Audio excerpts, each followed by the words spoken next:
Months of controversy over COVID lockdowns and vaccines have left a lingering mark on the streets of Melbourne. We're looking at a society that's divided, a society that's polarised, off effectively an incredibly difficult 2 years. That's a level of polarisation that we haven't seen in our lifetime. The latest public flashpoint is the state government's proposed new pandemic laws, which sparked weeks of public protest. Some of the ugly scenes we've seen outside, that is no fault of the government. We're open and we're safe, not because everyone went to a protest, but because everyone went to a vax hub. There's a lot of anger out in the community, there's a lot of anxiety about the future for many of these people. And I think in many ways that's exacerbated the problem. There has been a failure to put the legislation out there for consideration and open it to debate. The legislation will replace the existing state of emergency powers which expire in a fortnight. It would transfer the power to issue health orders from the Chief Health Officer to the Premier and Health Minister of the day. New South Wales also currently gives its Health Minister similar broad powers to enact public health orders under its 11-year-old Public Health Act. Premier Dominic Perrottet has delayed a decision to renew those powers until next year. Those provisions that are necessary will be extended, and I'll work through that with the Health Minister over this period of time. It's been a chaotic few weeks in Victorian politics. The government's plans to pass the bill were thrown into disarray a fortnight ago when former Labor Minister Adam Zomirek returned to Parliament after a long self-imposed absence to vote against it. This bill is all about unfettered power.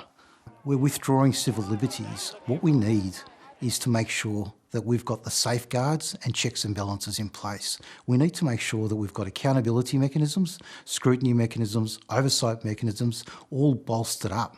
But if you were a minister with the Labor government, you would be voting for this bill, right? You would have to.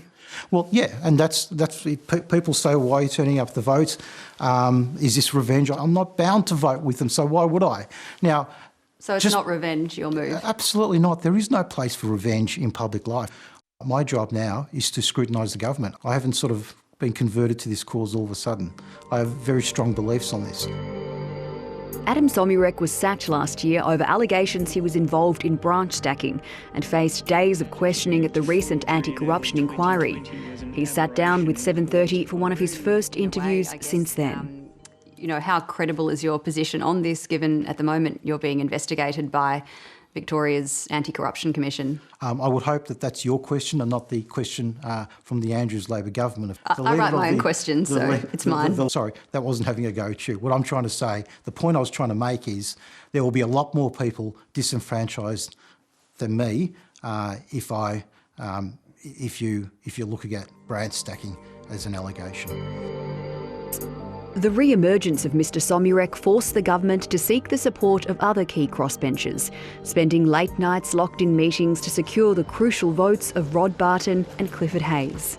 So I think that they should have been negotiating with us all 6 months ago. But the main concerns are lack of parliamentary oversight and to have an independent channel for people to appeal detention, also to have the Ombudsman involved. The level of fines and jail sentences, I'd like to see the fines looked at again and the jail sentences removed if possible.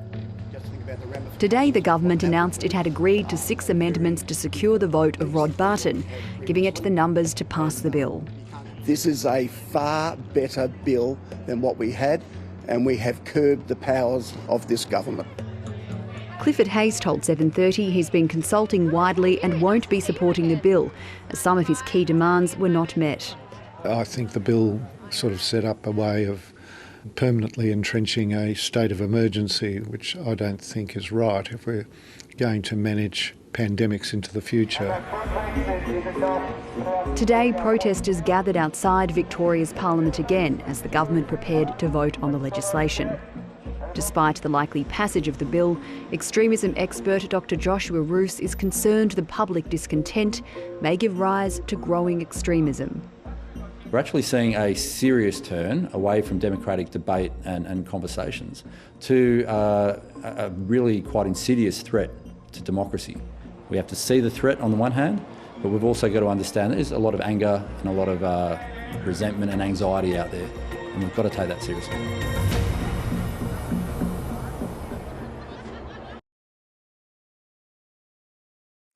Hi, I'm Lee Sales. Thanks for watching this story. If you'd like to watch more of 730's stories, they are on the left of your screen. And tap on the button below to subscribe and get the latest from ABC News.